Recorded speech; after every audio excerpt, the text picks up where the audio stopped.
प्रियंका जी, आपने महिलाओं की समस्या का जिक्र किया और आपके नेता भी सबसे ज्यादा फोकस्ड इसी पर नजर आए कि महिलाओं को 2500 रुपए सरकार से दिलवाकर रहेंगे। तो क्या डायरेक्ट 2500 रुपए देने से महिलाओं की समस्या का हल हो जाएगा?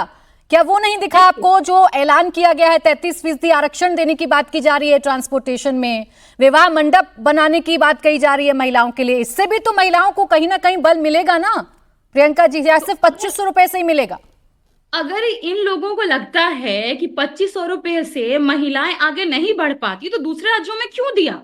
क्यों वहां की महिलाएं ज्यादा पीड़ित थी और बिहार की महिलाएं पीड़ित शोषित नहीं हैं? वहीं के लोग पीड़ित हैं।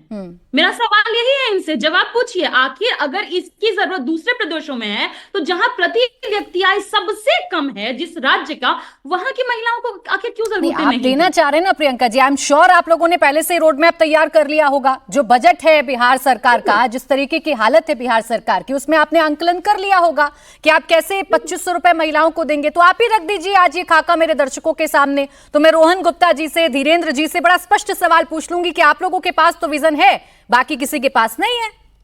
देखिए, जैसे कि कैसे हम कर सकते हैं, जब जब हम आने वाले होते हैं या जब जब हम आते हैं ये सवाल हमारे ऊपर आते हैं, इसलिए हम पूरा डाटा के साथ तैयार रखते हैं। इन्वेस्टमेंट बिहार में आपको मालूम होगा कि पहले एमओयूज तेजस्वी जी के आने के पहले आंकड़ा बता रहा है 0-0।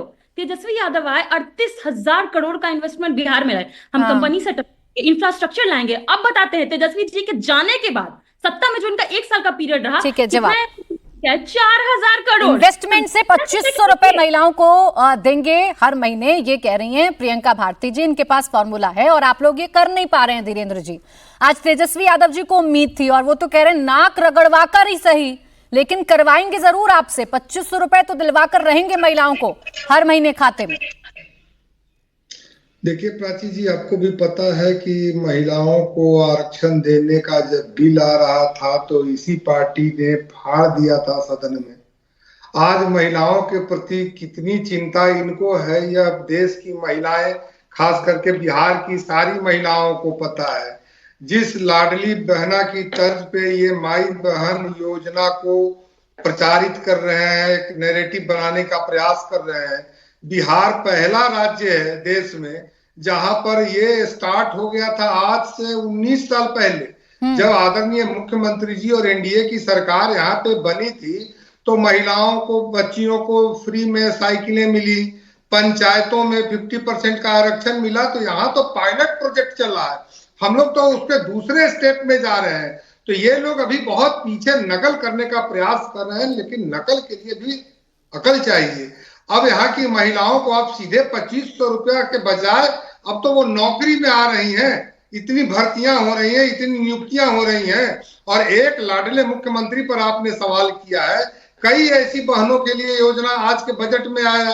आप देख लीजिए कि हर एक कन्या के विवाह के लिए कन्या मंडप हर एक पंचायतों में जा रहा है। शहरों में पिंक टॉयलेट, पिंक बसें चलेंगी, उस पर सारे उसके कर्मी, ड्राइवर, कंडक्टर, सभी लोग महिलाएं होंगी। उसके बाद आप उसमें देख लीजिए उसके प्रशिक्षण देने वाले भी जितने भी लोग होंगे वो भी महिलाएं होंगी। और ये सब तरह की हर एक जगह शहरों में पढ़ने वाली लड़कियों के लिए हॉस्टल का ऐलान हुआ है।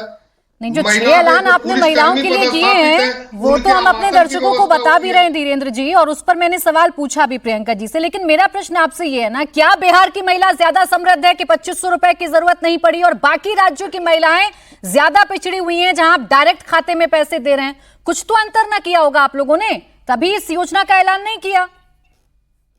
अभी कोई सुविधा ना जहां पर दे करके, यहाँ पर हम लोगों ने सारी सुविधाएं दी है। और किसने कहा प्राची जी कि अभी हमको देना नहीं है?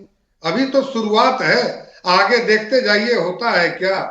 हमारी बहनों की चिंता राष्ट्रीय जनता दल भी अब पीछे पीछे करना प्रारंभ किए। मैं इसके लिए स्वागत करता हूं राष्ट्रीय जनता दल को और उनके नेता प्रवक्ता सभी को कि कम से कम देर से ही सही लेकिन महिलाओं के ठीक, यानी जैसे जैसे चुनाव नजदीक आएगा धीरेन्द्र जी, वैसे वैसे घोषणाओं का पिटारा आप भी खोलिएगा जरूर।